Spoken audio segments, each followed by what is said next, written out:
Good morning, everyone, and welcome back to Empty Cloud Monastery. This morning we'll have another sutta study session looking at a discourse from the Anguttara Nikaya. And so we can begin by paying homage to the Buddhas. Namo tassa bhagavato arahato samma sambuddhassa. Namo tassa bhagavato arahato samma sambuddhassa. Namo tassa bhagavato arahato samma sambuddhassa. Buddhang dhammang sanghang namassami. So the discourse we'll look at this morning is Anguttara Nikaya chapter 3, sutta number 87, which is here entitled the Pathamasikkha Sutta. So it's the first in a series of suttas on Sikha. So Sikha means the training. And by the way, it's just a minor point. The titles of the suttas are mostly things that were added later.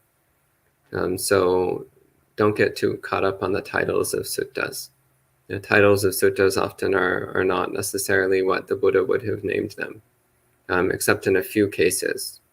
Usually the titles are things that were added hundreds of years later. So this discourse, so Anguttara Nikaya 3.87, it begins. This is presumably the Buddha speaking. So it says, Sadhikamidang bhikkhave diyadda sikha padasatang anvadamasang uddesang agachati. So he says, there are more than 150 training rules that come up for recitation every half month. So here the Buddha is talking about the Patimokkha recitation. So bhikkhus and bhikkhunis, twice a month, we are expected to gather together on the full moon and new moon days. And if there's 4 or more members in the community, then one recites the training rules, the Patimokkha rules. And it's an interesting point that in the suttas, when the Buddha refers to the Patimokkha rules, he simply says there's more than 150 of them, which is interesting because usually the numbers that we give these days are 227 training rules for bhikkhus and 311 for bhikkhunis, both of which are much larger numbers than 150. So it's been a long-standing point of debate as to why in the suttas the Buddha just says more than 150. What does he mean by that? Actually, one running theory is simply that the 75 Sekya rules in the Patimokkha were not originally considered to be part of the Patimokkha list. This then cuts the bhikkhu rules down to 152, which fits very neatly with the Buddha's statement that more than 150 rules, so 152 being just over that. Doesn't quite explain the bhikkhuni rules, which are still 200 something, but still that's a bit more than 150, so not too much of a stretch. Anyway, so the Buddha here, he's saying that there's more than 150 training practices which come up for recitation among the bhikkhus and bhikkhunis. And the word that I'm translating here as training rule is sikkhapada. So this is the same word that we see used in reciting the 5 precepts or the 8 precepts or the 10 precepts. So sikkha, which means training, and pada. Pada has several different meanings. So pada can mean foot, as in the foot on the end of your leg. It can mean a step. So you take a step using your foot. It can mean a path that you follow. It can mean a phrase or a sentence or even a simply word. So the word pada has a variety of possible meanings. But in the context of sikkhapada, so it's a training practice. It's a path of training. It's a step which we use to train ourselves. So training ourselves step by step. And so the Buddha says more than 150 Sikapadas, so training rules, come up for recitation. And he says, Yatta Atikama Kulaputta Sikanti. So he says, this is where people practice for their own benefit. So Atikama means for one's own benefit. So here the Buddha is also pointing out that the main function of the training rules, the precepts, whether it's the bare minimum of 5 or all the way up to the hundreds of precepts that bhikkhus and bhikkhunis have, the purpose of the precepts is to train oneself for one's own benefit. It's a system of training which helps one to cultivate the higher virtues, higher qualities of mind, which lead to awakening. Noting, though, that these rules are an aid to the development of the path. They are not a complete path in and of themselves. So just perfectly following the Patimokkha rules does not guarantee that you're going to attain awakening. And in fact, if you follow the training rules with a misunderstanding of their purpose, then that can actually be obstructive to the development of wisdom. But if they're practiced with the correct understanding of their purpose, then it is conducive towards awakening. So the Buddha continues. He says, Tisso ima bhikkhave sikha yatte tang sabang samodanang gacchati. So he says all of these can be included in 3 trainings. So he's saying, yeah, there's hundreds of these training practices, but all of them can be included in just 3. You can sum it all up into 3 categories of trainings. And it says, Katamatiso, what, 3? Adisila sikha, Adichitta sikha, Adipanya sikha. So Adisila sikha, so the sikha, the training of Adi, which means superior or higher or heightened, sila. So sila is virtue or morality, wholesome habits. So adisila sikha, so the training in the superior virtue, training in heightened virtue. And adichitta sikha, so chitta means mind, so adichitta means the superior mind or the heightened mind. And this is usually defined in the suttas as referring to samadhi, so the cultivation of meditative concentration. So the development of meditation practice, and in particular, the development of samadhi, of concentration. And adipanya sikha, so panya means wisdom. So the mind which wisely discerns the true nature of reality, which knows things as they are, and in particular, which understands the Four Noble Truths, which understands the arising and passing away of phenomena.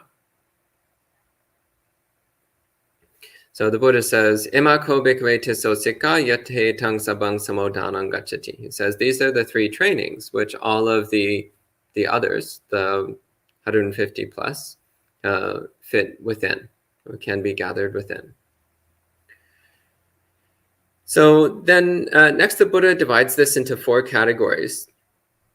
So it's interesting that this sutta gets included in the Book of the Threes, by the way, because although he mentions the 3 kinds of training, the bulk of the sutta is actually dividing it up into 4 categories. So the first category, he says, Ida bhikkhave bhikkhu silesu paripurakari hoti, samadhisming matta sokari, panyaya matta sokari. So he says, here there's a monk who is silesu paripurakari. So in regard to sila, silesu, he paripurakari. Kari means doing or making or accomplishing. And paripura means complete or perfect. So it's from the word pura, which means full, and the prefix pari, which means complete or all around. So paripura means completely full, and you've done it to the utmost. So paripurakari means you've done something to its maximum. You've really perfected this quality. So silesu paripurakari means you've really perfected your virtue, you've perfected your morality, you've perfected your wholesome behaviors. And samadhi is being mattasokari. So in terms of samadhi, so concentration, and you'll notice here that, so the Buddha first said adisila, adichitta, adipanya, but then when he defines each of these terms, he says sila, samadhi, panya. So here he's clearly equating adichitta with samadhi. So adichitta, the heightened mind, the development of a heightened mind, he then defines using the word samadhi. So in this sutta, this is quite clearly stated. So samadhi is being mattasokari. So in terms of samadhi, the mental unification and concentration, mattasokari. So matta means an amount, a quantity, a measure. And usually when this word is used by itself, it means a small amount, a little bit. So mattasokari means you've done it a little bit. So he's talking here, someone who has completely mastered sila. They've fulfilled sila. They've perfected their virtue. But they've only done a little bit of samadhi. Their samadhi is quite minimal. And panyaya mattasokari. And similarly, their wisdom is minimal. So you've got a little bit of samadhi and a little bit of wisdom, but not that much. And the Buddha says, so yani tani kudanu kudakani sikapadani tani apajjatipi vuttatipi. So he says, and those minor training rules, so kudanu kudika, so the word kudda means minor or insignificant or lesser. It's actually where we get the word kudika from. So the Kudika Nikaya is the collection of minor texts, minor discourses, as opposed to what we call the four main Nikayas. The four main collections of the Buddhist teachings. The Kudika Nikaya is the minor collection of minor books. So Kudanu Kudika means the lesser and minor training rules, the less significant or less important training rules. And he says, for those training rules, this person can violate them. So apajjati, they can commit offenses of the lesser and minor training rules. And vuttatipi. So vuttati means to emerge from or lift oneself up from. He says, even if your virtue is fully perfected, but your samadhi is still weak and your wisdom is still weak, then from time to time you might break some minor training rules, but you will recognize your error and you will make an effort to lift yourself up from that error. So, for example, when the Buddha defines the qualities of a stream enterer in the Kosambhya Sutta, one of the qualities he mentions is that although a stream enterer might occasionally break minor training rules, they might occasionally commit minor infractions of virtuous conduct, they immediately recognize it and confess it to their teacher or another trusted fellow practitioner, and they commit themselves to be more careful in the future. So it's not impossible to break minor rules, even if one is a stream enterer. And so the Buddha says, Tankasa hetu. So what's the reason for this? Nahimeta bhikkhave abhavatavutta. He says, I do not say that it's impossible.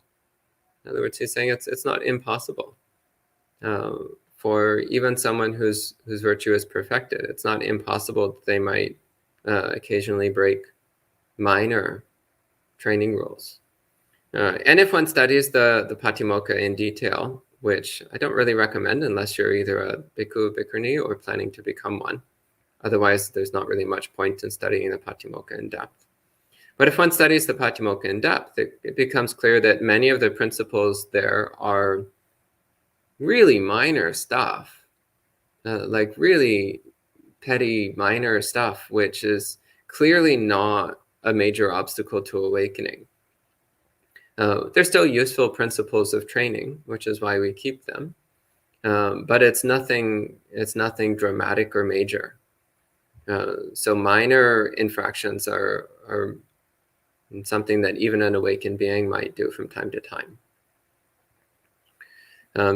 However, the Buddha says, Yani chukotani sikapadani adi brahmacharya kani, brahmacharya sarupani. So he says, however, those training rules which are fundamental to the spiritual life, which are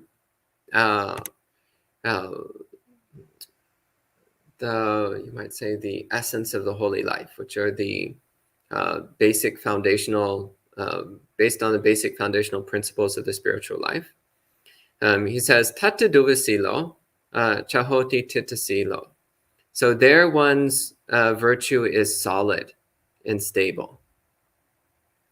So the minor stuff, yeah, they might slip up every now and then. But the important rules, the major rules, when it comes to the major rules, they would never even conceive of breaking them. Like their virtue is very solid and stable. So for lay people, that's the 5 precepts. These are the basic foundational principles. When one's sila is perfected, one will never break the 5 precepts. And similarly for the bhikkhus and bhikkhunis, it's the 4 parajikas. These are things which one would never get even close to breaking when one is a stream enterer or higher. It's just unthinkable to do any of these really major acts.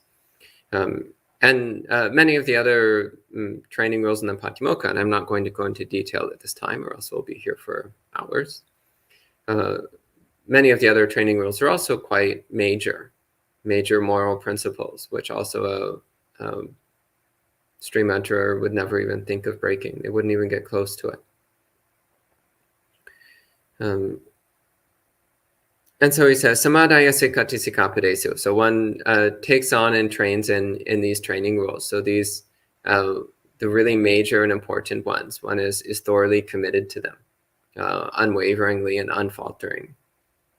He says, so tindang sang yojananang parikaya sota panohoti avinipatadammo niyato sambodhi parayano. So he says, and this person, having completely eliminated the 3 lower fetters, is a stream enterer.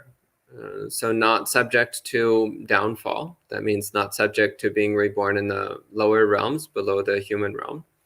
Niyato sambodhi parayano. And destined to eventually attain complete awakening. So here he's clearly stating that he's talking about a stream enterer. So that the paragraph he just laid out is talking about a stream enterer. A stream enterer is someone whose sila has been perfected, but only has a little bit of samadhi and a little bit of panya. So just a little bit of concentration and wisdom. And this is important because what he's emphasizing here is that the defining characteristic of a stream enterer is sila. So many people think that the important thing for stream entry is meditation practice. But actually in the suttas, the Buddha makes it quite clear that the most important thing for stream entry is sila. It's cultivating wholesome behaviors. This is what is the most critical thing to cultivate if one wishes to attain stream entry.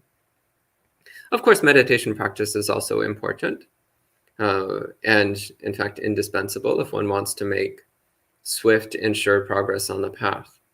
But the most important trait to develop if one wishes to attain stream entry is this impeccable, unshakable commitment to virtuous conduct of body, speech, and mind.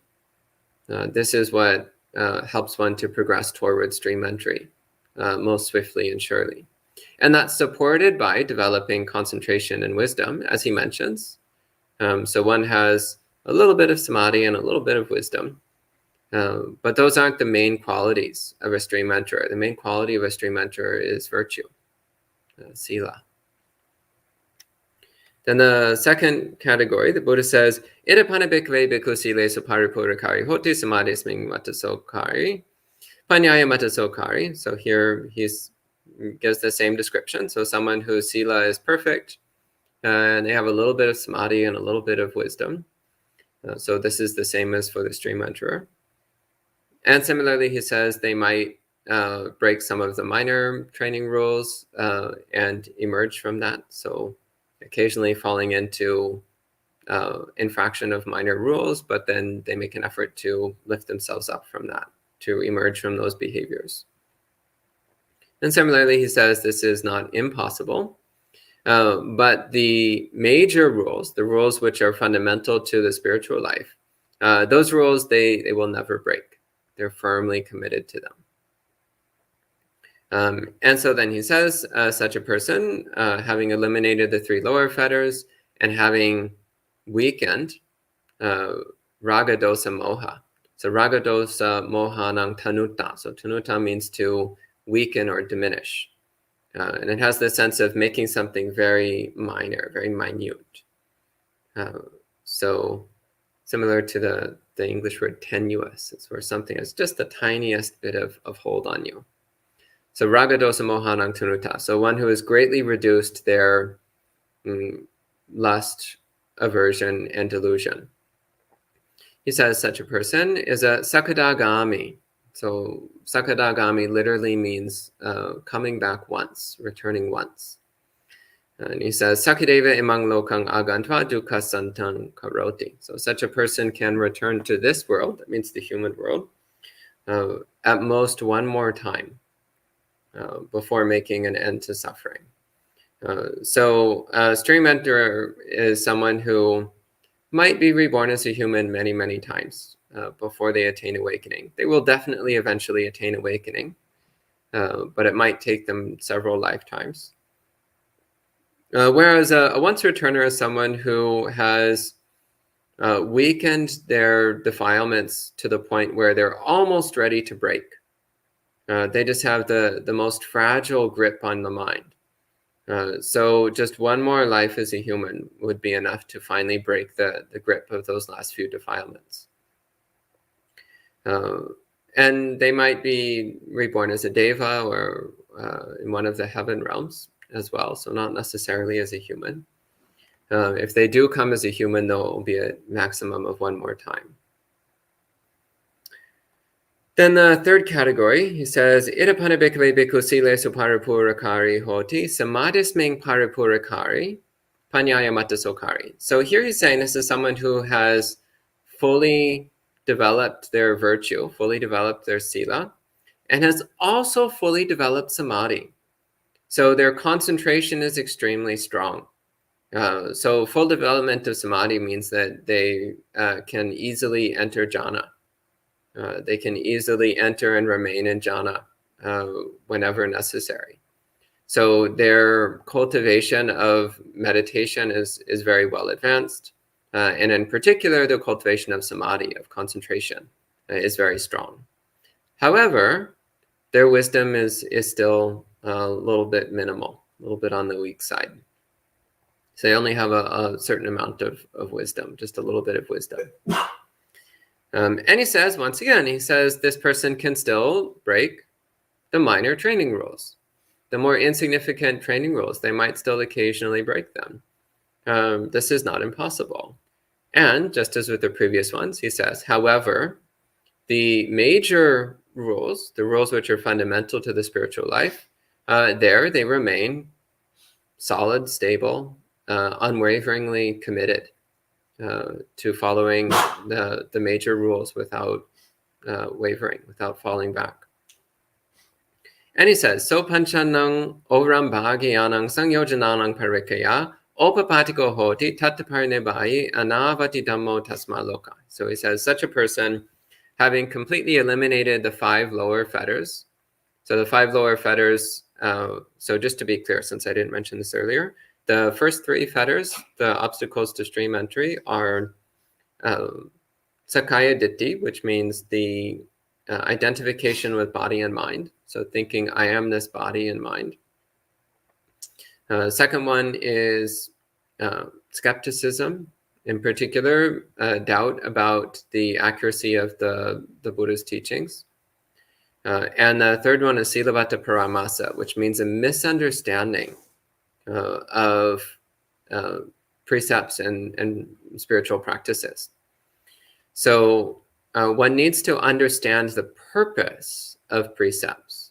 So precepts themselves don't generate purity, but precepts are ways of helping us to understand our own mind, ways of helping us avoid harmful behaviors, and also ways of helping us to deeply understand the nature of our own mind and the nature of our cravings and delusion. So a misunderstanding of precepts and practices is an obstacle to awakening. But one must be deeply committed to wholesome precepts and practices if one wishes to attain awakening. But it must be done so with a wise understanding of what these practices are for. Then the fourth and fifth are sensual desire and aversion. So this is what distinguishes a non-returner, which is what we're talking about now, from a stream enterer and a once returner. So a stream enterer still has sensual desire and aversion. In fact, many people are non-celibate lay people. In the suttas, we see many non-celibate lay people who are stream enterers. They're still very much committed to sensuality, but nonetheless, they are very moral, upright people who are bound for awakening. Examples of this are two of the Buddha's chief female lay disciples were prostitutes, and they were both stream enterers. So clearly, still having some sensual desire present in the mind is not necessarily an obstacle to stream entry. But if one wishes to progress beyond that, then one needs to start to examine what is sensuality and what is this desire for sensual experience. And so when it's vastly reduced, then it's possible to reach the stage of a once returner. And when sensual desire and aversion are completely eliminated, then it's possible to become a non-returner. So a non-returner is defined as someone who will never return to human existence. And in fact, a non-returner, if they pass away without attaining full awakening, they will be reborn in the Suddhavasa, the pure lands, where they will eventually attain complete awakening, which sometimes happens very quickly, but sometimes takes many eons, depending upon where one's development is before one becomes a non-returner. Before one passes away as a non-returner. So again, what the Buddha is emphasizing here is that the key difference between the practice of becoming a stream enterer and the practice of becoming a non-returner is that to become a stream enterer, one only needs to have perfected one's sila. But to become a non-returner, one must also perfect samadhi. So one must have both perfect sila and perfect samadhi if one wishes to become a non-returner. And this is also very important because there are some meditation schools in contemporary Buddhism which say that samadhi is not very important and that jhana is not necessary. But this stands in direct opposition to what we find all over the suttas. And so this is one case where the Buddha is extremely clear that without cultivating extremely strong samadhi, it's not possible to become a non-returner. So it's good to keep this in mind. Samadhi is a very important part of our practice.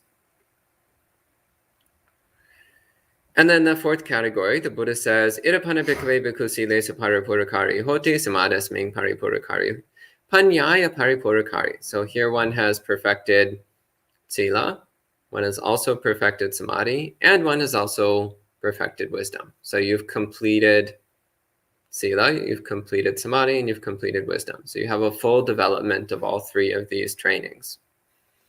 And he says, so yani tani kodanu kodakani sikapadani tani apadatipi buddhatipi.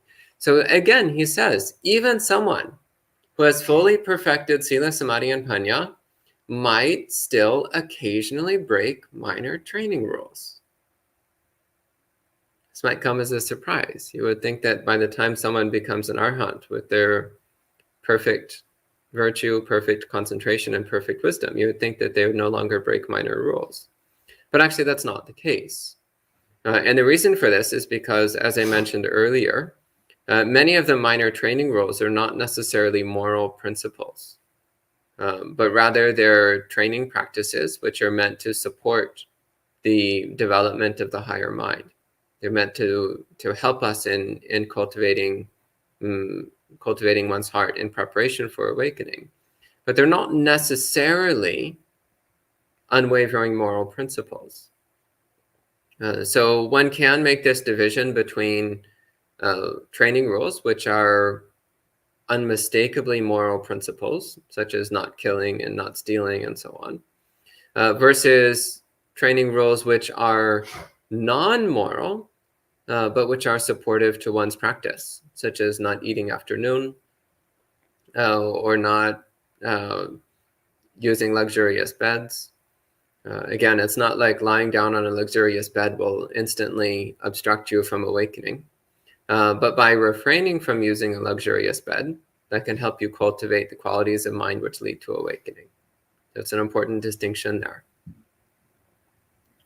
And again, he says that although one might break minor training rules, such a person will be thoroughly, unwaveringly committed to the fundamental rules, the rules which are core to the spiritual life. And he says, once again, clarifying that he's talking here about an arhat, he says, so asavanang kaya, so with the elimination of one's asavas, one's unwholesome influences, anasavang cheto vimuting, panya vimuting, diteva dame sayang, abinyasa chikatva upasampajavaharati. So he says, one realizes and attains for oneself, with one's own knowledge, one's own higher understanding, the liberation of mind through wisdom. So again, he's talking about attaining complete awakening. And he says, he sums up the sutta by saying, Iti ko bhikkhave padesang padesikari aradeti paripurang paripurakari. So he says, thus one should make an effort to cultivate and perfect these areas of one's practice. He says, avanjani tvevahang bhikkhave sikapadani vadamiti. So he says, these training rules, I say, are not sterile. They're not barren. So he's emphasizing here that these training rules, which are laid down, are useful practices, which help us to cultivate the path of stream entry, once returner, non-returner, and arhat, full awakening. So that's the end of this discourse. At this time, we can respect the sutta with 3 sadhus. Sadhu, sadhu, sadhu. And at this time, I can take any questions that you might have. So first off, hello to all the people joining in online. So hello to Gita, Vivian, Jayanta, Sud, Jeff, Ashok, Siri, Ashin Nandasiri, hello Bhante, John, Kemar, Ja, Aurora, Rahim, Metta, Bepe, Vero, Morgana, Niranjan, Amaranta, and Victor. So hello to all of you. Good to see you joining in. And at this time, I can take any questions. So I see a couple of questions online. Sud says, it seems like the perfection of sila is a recurrent theme to advance in the path for lay people. Is it the 10 wholesome actions? Since 5 precepts are just too basic, how do they perfect their sila? Well, yes, the 5 precepts are the absolute basic minimum. The 10 wholesome actions are a more refined and complete explanation of sila. There's also the extended description of sila that one finds in a few suttas, which you might also find useful. But the basic principle is to, in every single decision you make, in every single action you take, to always try to act in ways which cause no harm to any living being, and which bring benefit to every being that's affected by your decisions. This is the basic underlying principle of all wholesome behavior, of all sila. So yes, the 5 precepts are a necessary starting point, but they're not in and of themselves sufficient. Cultivating the 10 wholesome modes of action is a much more complete understanding. Also, studying deeply into the Noble Eightfold Path.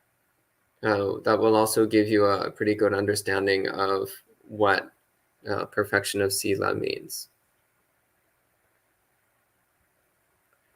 And Vero asks, can a Sotapanna be reborn as a deva or only as a human being? A Sotapanna can also be reborn as a deva. In fact, the deva named Sakka became a stream enterer through following the Buddha's teachings. And it's said that Sakka will be reborn as a deva 7 times. So he's on the slow path. So this is just about as slow a path to awakening as you can get, which is to be a stream enterer deva who keeps getting reborn as a deva for 7 more lifetimes. It's about as long as it takes. And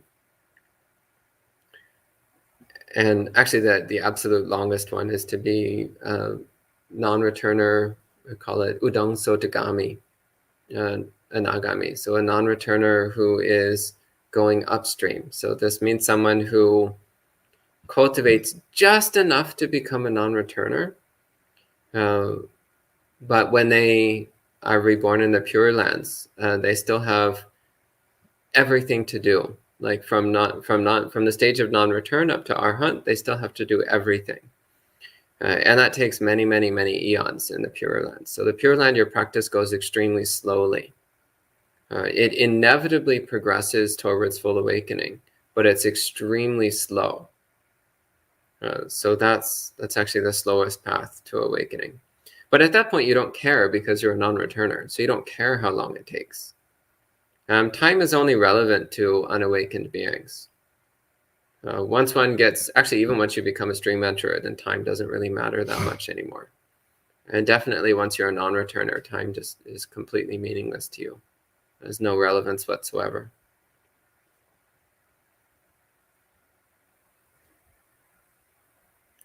And Sid says, can you mention some of the sutras that go deeply into how to perfect one's sila?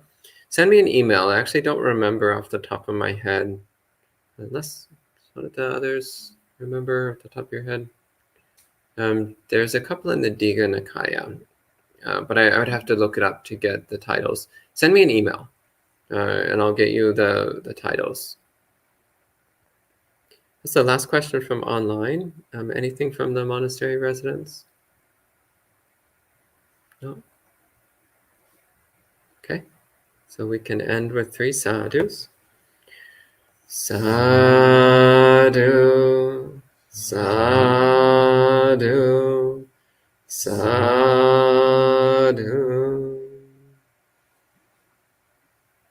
We'll see you next time.